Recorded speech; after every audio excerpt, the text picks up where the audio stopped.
विदा होते समय बस एक यही आवाज़ सुनाई दे रही थी, भाई साहब आप परेशान ना हो, भाभी को हम बहू नहीं बेटी बनाकर ले जा रहे हैं।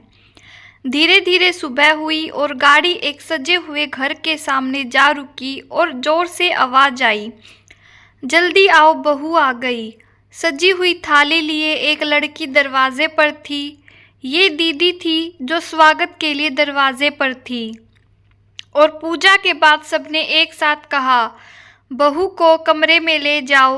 भाभी को समझ नहीं आया, कुछ घंटों पहले तक तो मैं बेटी थी, फिर अब कोई बेटी क्यों नहीं बोल रहा।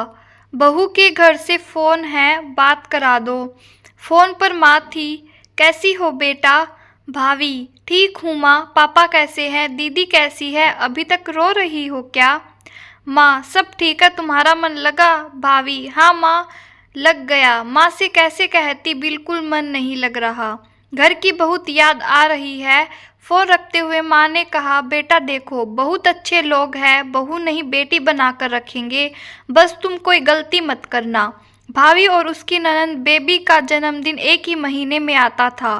भाभी बहुत खुश थी, साथ साथ जन्मदिन बना लेंगे और पहली बार ससुराल में जन्मदिन मनाऊंगी।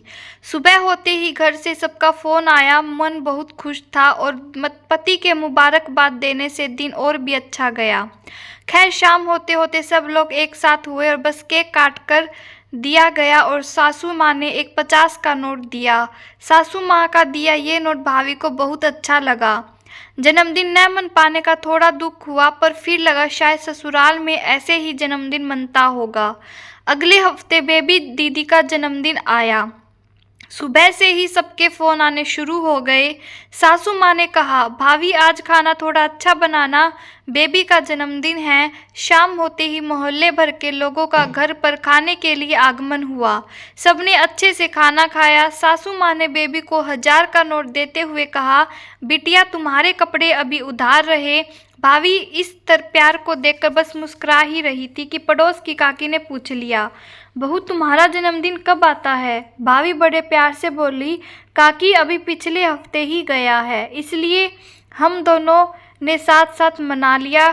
क्यों बेबी दीदी, सही कहा ना। बेबी उसकी तरफ देखकर सिर्फ मुस्कुरा दी। रसोई में खाना बनाते हुए भाभी को एक बात आज ही समझ आई, बेटी बनाकर रखेंगे कह देने पर बहू बेटी नहीं बन जाती। और माँ की बात याद आ गई कि बस बेटा तुम कोई गलती मत करना, और आंखें न जाने कब नम हो गई। सो दोस्तों कैसी लगी स्टोरी कमेंट में ज़रूर बताना। मिलते हैं ऐसी ही अगली कहानी में, तब तक के लिए do like share and subscribe to this YouTube channel. Thank you for watching this story. Thank you.